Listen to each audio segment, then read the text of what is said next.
হে everyone, আমি অনন্যা। আমার নতুন একটি ব্লগে তোমাদের সবাইকে স্বাগতম। আমার দাদু শ্বশুর মারা গিয়েছে আজ প্রায় 11 দিন হতে চলল। এই 11 দিন ধরে আমাদের নিরামিষ চলছে। আসলে আমার শ্বশুর বাড়িতে শ্রাদ্ধ করে 15 দিনে, তাই এই 15টা দিন নিরামিষ খেতে হবে। আজ 15 দিনের 11তম দিন চলছে। তাই সকালে উঠে প্রচণ্ড খিদে পাওয়াতে আগের দিনের একটু গরুর দুধ ছিল, সেটাকেই জাল করে নিলাম। আর ফ্রিজে বেশ কয়েকটা রুটি করে রেখেছিলাম, সেটাই সেঁকে নিয়ে একটু খেজুর গুড় দিয়ে দুধ রুটি খেয়ে নিলাম। আর সাথে 1 কাপ চা বানিয়ে একটু কিছু সময় নিজের মতো করে কাটালাম। এরপরেই আর দেরি না করেই চলে এলাম রান্নাঘরে। পালমশাই ওই 12:30টা নাগাদ চলে আসবে বাসায় লাঞ্চ করতে। তাই রান্নাঘরে এসে ভাবলাম কি রান্না করা যায়। ফ্রিজে বেশ 1 মুঠোর মতো লাল শাক ছিল, সেই লাল শাকটাকে আজকে ডালের বড়ি দিয়ে রান্না করব। তো চলো, ডালের বড়ি দিয়ে রান্না করার জন্য প্রথমে তেলে কাঁচা লঙ্কা আর কালো জিরে ফোড়ন দিয়ে সেই লাল শাকটাকে সুন্দর মতো ভেজে নিয়েছি।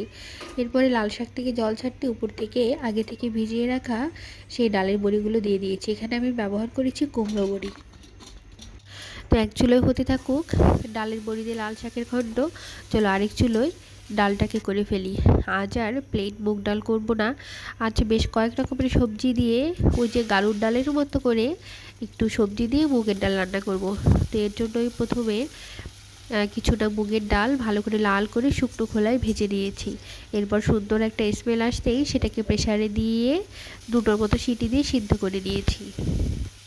এরপর লাল শাকটা হয়ে গেলে সেই কড়াইতেই বেশ খানিকটা তেল দিয়ে জিরা, তেজপাতা, শুকনো লঙ্কা আর কাঁচা লঙ্কা ফোড়ন দিয়ে বাকি যে বেসিক মশলাগুলো দিয়ে মশলাটাকে একটু কষিয়ে নিয়েছি। যেমন আদা বাটা, জিরে গুঁড়ো, ধনে গুঁড়ো, লঙ্কা গুঁড়ো সব কিছু দিয়ে ভালো মতো কষিয়ে নিয়েছি। এরপর আগে থেকে কেটে ধুয়ে রাখা সবজিগুলো দিয়ে সব সবজিগুলো ভালো মতো কষিয়ে জল ছাড়া সিদ্ধ করে নিয়েছি। প্রায় 80%-এর মতো সিদ্ধ হয়ে এলে আগে থেকে সিদ্ধ করে রাখা সেই মুগ ডালগুলো দিয়ে দিয়েছি।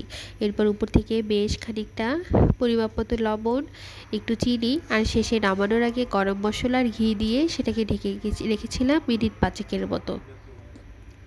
তো এই তো হয়ে গেল আমার গাড়ুর ডালের মতো করে ঘন মুগের ডাল কয়েক রকমের সবজি দিয়ে। খেতে একদম দুর্দান্ত হয়েছিল।